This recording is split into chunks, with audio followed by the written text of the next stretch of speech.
திராவிட பேச்சரங்க பார்வையாளர்களுக்கு வணக்கம். நான் உங்கள் புவனேஸ்வரி. ஒரு காணொளி பார்த்தேன். அதை பார்த்துட்டு உண்மையிலேயே என்னால் அழாமல் இருக்க முடியல. அப்படி ஒரு கொடுமை பாவம். அந்த பொண்ணு பிரசவம் பார்க்க வந்த பொண்ணை ஹாஸ்பிட்டலுக்குள்ள அனுமதிக்க மாட்டேன்ட்டாங்க. நீ தலித்து வெளியே போ, இங்கெல்லாம் பிரசவம் பார்க்கக்கூடாது என்று சொல்லி வெளியே அந்த பொண்ணு நிர்வாணமா பிரசவ வழியில துடிக்குது. அப்படி இருக்கிற பொண்ணை உள்ள விட மாட்டேன்ட்டாங்க மருத்துவமனையில. அந்த காணொலியை நீங்களும் பாருங்க. அப்பதான் அதனுடைய சீரியஸ்னஸ் என்னன்னு உங்களுக்கு புரியும். பாருங்க.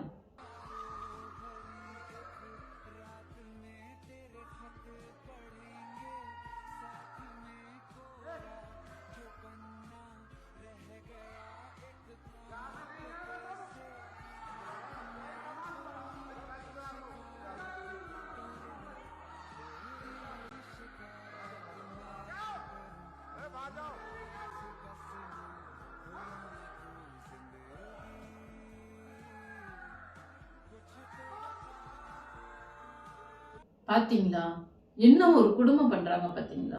அது ஒரு பெண்கள் மருத்துவமனை.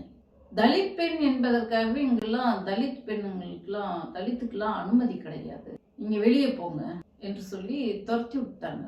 பிரசவம் பார்க்க மாட்டேன்ட்டாங்க. இது எங்க நடந்ததுன்னு சொல்லி பார்த்தா உத்தரப்பிரதேசத்துல பதான் என்ற ஒரு மாவட்டத்துல ஒரு அரசு பெண்கள் மருத்துவமனையில தான் இந்த கொடுமை நடந்திருக்கு. இந்த பொண்ணுக்கு இந்த பிரசவ வழி தாங்காம போன் பண்ணி ஆம்புலன்ஸ் அனுப்ப சொல்லி கேட்டுட்டே இருந்திருக்காங்க. ஆனா ஆம்புலன்ஸ் அனுப்ப முடியாதுன்னு சொல்லிட்டாங்க. வேற வழி இல்லாம அந்த ரிக்ஷா பிடிச்சி அதுல ஹாஸ்பிட்டலுக்கு சேர்றாங்க. அந்த பொண்ணுகிட்ட கேக்குறாங்க, ஹாஸ்பிட்டல்ல இருக்க நிர்வாகம் நர்ஸ் கேக்குறாங்க, உன் பேர் என்னம்மான்னு சொல்லி கேக்குறாங்க. சவிதான்னு சொல்லுது. நீ என்ன சாதி அப்படின்னு சொல்லி கேக்குறாங்க. இந்த மாதிரி தலித்து பட்டியலினம்னு சொன்னோன்னு, இங்க உங்க சாதிக்கெல்லாம் இந்த சாதிக்கெல்லாம் ட்ரீட்மெண்ட் பார்க்கறதுக்கு அனுமதி இல்லை, நீங்க கிளம்பிடுங்க அப்படின்னு சொல்றாங்க. அந்த பொண்ணு வர வழியிலேயே பனிக்குடம் உடைஞ்சி அந்த நீர் கசிஞ்சிக்கிட்டே இருக்கு. குழந்தை தலை பாதி வெளியே வந்துருச்சு. வெளியே வந்துருச்சு. வலி தாங்க முடியாம அந்த பொண்ணு கதறுது. பாத்தீங்க இல்லையா? கதறுது. நிர்வாணமா இருக்கு, கதறுது. 2-3 ஆண்கள் நடந்துட்டு வந்துட்டு போயிட்டு இருக்கிறாங்க.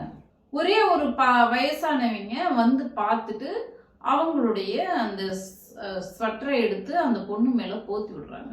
ஆனாலும் அவங்களுக்கும் அந்த குழந்தை தலையை எப்படி பிடிச்சி வெளியே இழுக்கணும்னு தெரியல, எனக்கும் தெரியலம்மா, என்ன பண்றதுன்னு தெரியல அப்படின்னு சொல்லிட்டு கதறாங்க, கத்துறாங்க. என்னென்னமோ ஆச்சு. அதுக்கப்புறமா அந்த குழந்தை வயிற்றிலேயே இறந்து பிறகு. அதுக்கப்புறமா சொல்றாங்க அந்த மருத்துவமனையில இருக்கிறவங்களாம், போ இந்த குப்பையெல்லாம் தூக்கிட்டு வெளியே போங்க முதல்ல என்று சொல்லி துரத்துறாங்க. எங்க? உத்தரப்பிரதேசத்துல யோகி ஆதித்யநாத் ஆளுகிற மாநிலத்துல ஒரு ஆன்மீகவாதி, ஒரு சாமியார். ஆன்மீகம் எதை சொல்லி கொடுக்குது பாத்தீங்களா? இந்து மத கடவுள், இந்து மதத்தை வழிபடக்கூடிய ஒரு சாமியாரு அவர் ஆளக்கூடிய மாநிலத்துல ஸ்கீல் சாதிக்காரங்க தலித்துங்களை ஹாஸ்பிட்டலுக்குள்ள விடாதுன்னு சொல்லியிருக்காங்க. அந்த நர்ஸ் சொல்றாங்க, இங்கெல்லாம் தலித்துங்களுக்கெல்லாம் பிரசவம் பார்க்க கூடாதுன்னு சொல்லியிருக்காங்கம்மா, நீ கிளம்புமா, இங்க இருக்காதம்மா. எவ்வளோ ஒரு மிருகத்தனமா இருந்தது, மனிதாபிமானமற்ற செயல். இதுதான் உங்க கடவுள் சொல்லி கொடுத்ததா? இதுதான் இந்து மதமா? இந்து மதம் எங்க போகுது? இதுதான் இந்துக்களுக்கான பாதுகாவலரா இந்த மதம்? தலித்துக்கெல்லாம் இந்துக்கள் இல்லையா? அவங்கெல்லாம் உங்க மதம் உங்க கடவுள் காப்பாத்தாதா? உங்க அரசாங்கம் தலித்துக்களை காப்பாத்தாதா? அவங்களுக்கெல்லாம் அப்போ அவங்க எங்க போவாங்க? அந்த மாவட்டத்துல இருக்கிறவங்க, அந்த ஊர்ல இருக்கிறவங்க. இந்துக்கள்லாம் எப்படி வாழ்வாங்க? தலித்துக்கள்லாம் எப்படி வாழ்வாங்க? நீங்க ஹாஸ்பிட்டலுக்குள்ள விட மாட்டேன்றீங்க, அவங்களுக்கு எந்த ஒரு வசதிகளும் செஞ்சு கொடுக்க மாட்டேன்றீங்க, வேலை வாய்ப்பு கொடுக்க மாட்டேன்றீங்க. எப்படி வாழுவாங்க அவங்க? அப்ப இந்துக்கள் இல்லையா? அப்ப இந்துக்கள்லாம் யாரு சொல்லுங்க நண்பர்களே, நீங்க சொல்லுங்க. ஒரு கர்ப்பிணி பெண்ணை இப்படி தவிக்க விடலாமா? கர்ப்பிணி பெண்ணுக்கே இந்த கதின்னா இன்னும் மற்ற வேற நோய்க்கு எதுக்காவது மருத்துவமனைக்கு போறவங்க அல்லது அந்த ஊர்ல வாழக்கூடிய மற்ற தலித்துக்களோட நிலைமை என்னவாக இருக்கும்? அங்க மனுஷங்களா வாழ வைப்பாங்களா? முதல்ல அந்த மனிதர்களை சுயமரியாதையோட வாழ விடுவாங்களா? எவ்வளவு அடிமையா வச்சிருப்பாங்க. நினைக்கவே இங்க நம்ம தமிழ்நாட்டுல சுதந்திரமா இருந்துட்டோம். எங்க வேணா போறோம், எங்க வேணா வரோம், யார் கூட வேணாலும் பேசுறோம். எல்லாம் நம்ம நினைச்ச உணவை சாப்பிடுறோம், நினைச்ச உடைய போடுறோம், நினைச்ச இடத்துக்கு போறோம். இங்க எந்த பாகுபாடும் இல்லை, சுதந்திரமா இருக்கும். விடுதலை பெற்ற அந்த விடுதலை உணர்வை, விடுதலை காற்றை இங்க இருக்கிற அனைத்து சாதி மக்களும் சுவாசிச்சிட்டு இருக்கோம் தமிழ்நாட்டுல. ஆனா உத்தரப்பிரதேசம் யார் ஆளக்கூடிய மாநிலம்? டபுள் இன்ஜின் சர்க்கார், மோடி ஆளக்கூடிய மாநிலம், யோகி ஆதித்யநாத் ஆளக்கூடிய மாநிலம். இல்ல சாமியாருங்க போய் கடவுள் உள்ள போயிட்டு மோடி போற இடமெல்லாம் போற ஊருக்கெல்லாம் கோவிலா போய் கும்பிடு போடுறாரு. அமித்ஷா போற ஊரெல்லாம் கும்பிடுறாரு. என்ன பிரயோஜனம்? என்ன உங்க கடவுள் என்ன சொல்லி கொடுக்குது உங்களுக்கு? இவன் தலித்து, அவனை சாவடி, அவனுக்கு வேலை கொடுக்காத, அப்படியே சொல்லி கொடுத்தது உங்க கடவுள். எந்த கடவுள் உங்களுக்கு அப்படி சொல்லுது? இந்த பிரசவம் பார்க்காத, வேலை கொடுக்காத, அவனை ரோட்டுக்குள்ள நடமாட சொல்லி விடாத, அவன் செருப்பை நக்க சொல்லு, அப்படியே சொல்லி கொடுக்குது உங்க கடவுள். ஒவ்வொரு கோயிலா ஏறி போய் கும்பிடுறீங்களே, இதுதான் இந்து கடவுளா? இப்படி வேறுபாடு பார்க்கறது தான் இந்து கடவுளா? இங்க இருக்கிற நயினார் நாகேந்திர, அண்ணாமலை ஒரு தீபம் ஏத்த சொல்லி விட மாட்டேங்கிறாங்க. தீபம் ஏத்திட்டா எல்லாம் கிடைச்சிருமா? சோறு கிடைச்சிருமா? படிப்பு கிடைச்சிருமா? வேலை கிடைச்சிருமா? உத்தரவாதம் இருக்குதா?